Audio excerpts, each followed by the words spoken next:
Կրթության ոլորտում իրականացվող փոփոխությունների շրջանակում ԿԳՄՍ նախարարի տեղակալ Արաքսիա Սվաջյանն անդրադարձել է գալիք ուսումնական տարվան վերաբերող մի շարք կարևոր հարցերի՝ նախադպրոցական կրթության տարիքային շեմից մինչև դպրոցականների տեղափոխման և նոր առարկաների ներդրման խնդիրներ։ Փոփոխությունների շարքում առանձնահատուկ տեղ ունի հանրակրթության պետական չափորոշիչի վերանայումը։ Դրա արդյունքում առողջ ապրելակերպ և անվտանգ կենսագործունեություն առարկաների դասավանդման մոտեցումները փոխվում են։ 2026 թվականի սեպտեմբերից դրանք առաջին փուլում կներդրվեն 5-րդ և 10-րդ դասարաններում։ Փոփոխություն է նախատեսվում նաև անվտանգ կենսագործունեություն առարկայի ուղղությամբ։ Այն փոխարինում է նախնական զինվորական պատրաստություն առարկային ունենալով ավելի լայն և գործնական բովանդակություն։ Առարկայի ներդրումը նախատեսվում է փուլային 5-րդից մինչև 11-րդ դասարաններում։ 11-րդ դասարանում անվտանգ կենսագործունեությունը նախատեսվում է կազմակերպել նաև ամառային ճամբարի ձևաչափով, առավել գործնական միջավայրում անհրաժեշտ հմտությունները զարգացնելու նպատակով։ Բնակավարի ընդլայնում ենք ունեցել, որ անվանվել է անվտանգ կենսագործունեություն և առողջ ապրելակերպ,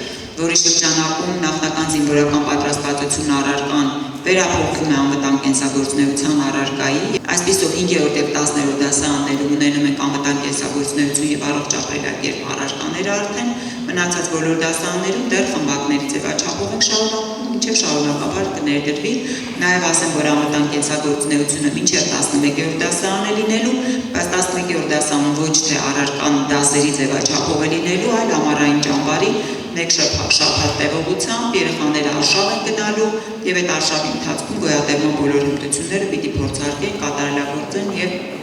զարգացնեն։ Արաքսիա Սվաջյանն անդրադարձել է նաև դպրոցականների տեղափոխման և տրանսպորտի կազմակերպման հարցերին։ Դպրոց հասնելու հասանելիությունն ու անվտանգ տեղափոխումը հատկապես կարևոր են այն աշակերտների համար, որոնց բնակավայրում համապատասխան կրթական հնարավորություններ չկան կամ դպրոցը գտնվում է բնակավայրից հեռու։ Բնականաբար, հաշվի առնելով դպրոցաշինության մեծ ծավալները, մենք մշտապես երեխաներին տեղափոխելու խնդիր ունենք, հատկապես 300 դպրոց ծրագրի շրջանակում, իսկ Գյումրիում առավել ևս շատ մեծ թվով դպրոցներ են ընդգրկված եղել ծրագրում, եւ բնականաբար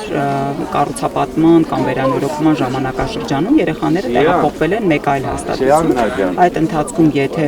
հեռավորությունը ավելի մեծ է եղել, քան ոտքով գնալու հնարավորությունն է,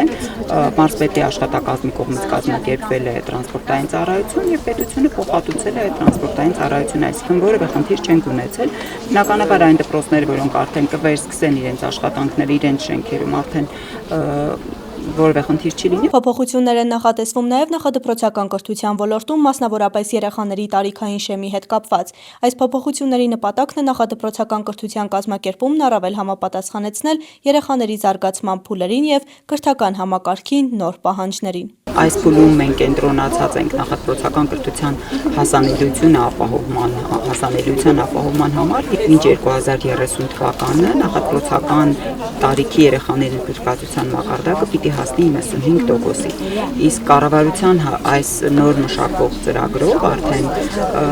մենք այդպիսի թիրախ ենք սահմանել, որ 5-ից 6 տարեկան երեխաների կրթությունը պիտի դառնա պարտադիր, ինչը շատ կարևոր է դպրոցական կրթությունը բարեհաջող մեկնարկելու համար։ Այսպիսով, գալիք ուսումնական տարին դպրոցների համար մեկնարկում է մի շարք նորություններով, փոխվում են առանձին առարկաների բովանդակությունն ու դասավանդման մոտեցումները, ընդլայնվում է գործնական հմտությունների վրա շեշտադրումը, իսկ կրթական համակարգում շարունակվում են նաև նախադպրոցական կրթության և դպրոցականների տեղափոխման կազմակերպման բարեփոխումները։ Գայանե Հովհաննիսյան, Ռայա Լազարյան, Հայկ Գաբրելյան, այսօր։